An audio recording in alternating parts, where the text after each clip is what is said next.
Okay guys, jangan lupa subscribe, follow and share.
Ke rumah Aiman. Real rumah Aiman. Assalamualaikum Ji. Lihat. Baik lihat tempat lalu.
buka berapa hari ni.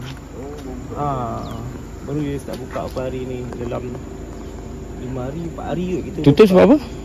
Kita tutup itu sebab management suruh tutup. Lepas tu ni kita buka pun sempena hari keputeraan yang di-Pertuan untuk pelantikan ni. Penang Besar Pinang lah. Penang di Lebu tu. Undang luar dah. Dua-dua lah.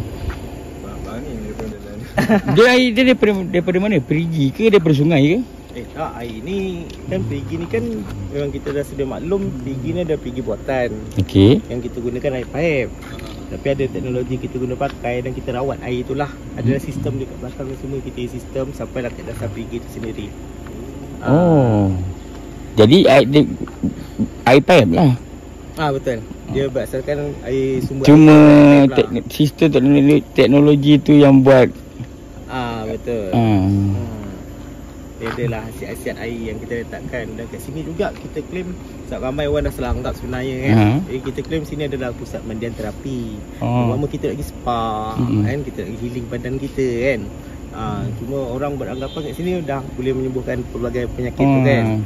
Tapi semua tu dengan izin Allah lah, dengan hasiat yang ada tu kebetulan Allahu alam. Tapi apa yang kita claim sini adalah pusat mandian terapi. Sebab kita namakan sini adalah Dusun Pinang Wellness kan. Memang buat untuk konsep tu lah, terapi tu. Betul. Terapi kita dah memang dalam bentuk mandian. Kenapa kita pilih perigi? Sebab perigi kan kita ujung kampung. Orang dulu-dulu kan suka mandi perigi kan. Jadi kita gunakan konsep. Jadi dia punya founder ataupun yang dapat idea ataupun formula ni orang kita lah. Tu orang kita, insya-Allah. Okay bang, saya ke sana dulu. Perigi terapi ion di Ulu Sepi yang sebelum ini tular didakwa boleh menyembuhkan pelbagai penyakit kini dibuka semula untuk mandian setelah ditutup bagi proses naik taraf sejak 4 November tahun lalu. Berunding Dusun Pinang berkenaan, Wan Syahrizah Abdul Majid berkata pihaknya menerima pelbagai cadangan pihak Kementerian Kesihatan membabitkan 3 perkara pelaksanaan operasi terapi tersebut. Tak, kemarin memang nak datang ke sini dah. Tinggal lagi terlalu crowded ramai kan? Sebelum ni apa dia? Sebelum ni kita pakai manual. Kejap pun penat kan kalau manual tu. Kejap penat tu. Kadang-kadang kejap. Nampak dia bau. Alamak, belakang tu sungai. Jambatan sudah roboh.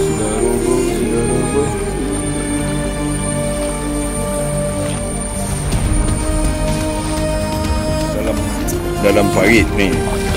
Ni parit ke jeram tu aku tak tahu lah.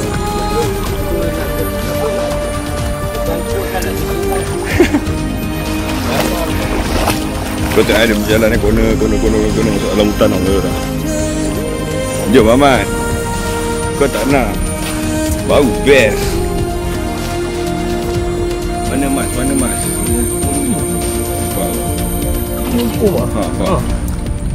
Ini dah jumpa mas lah. Apa lagi? Kasih kebab lah. Malam ni bau mak ni.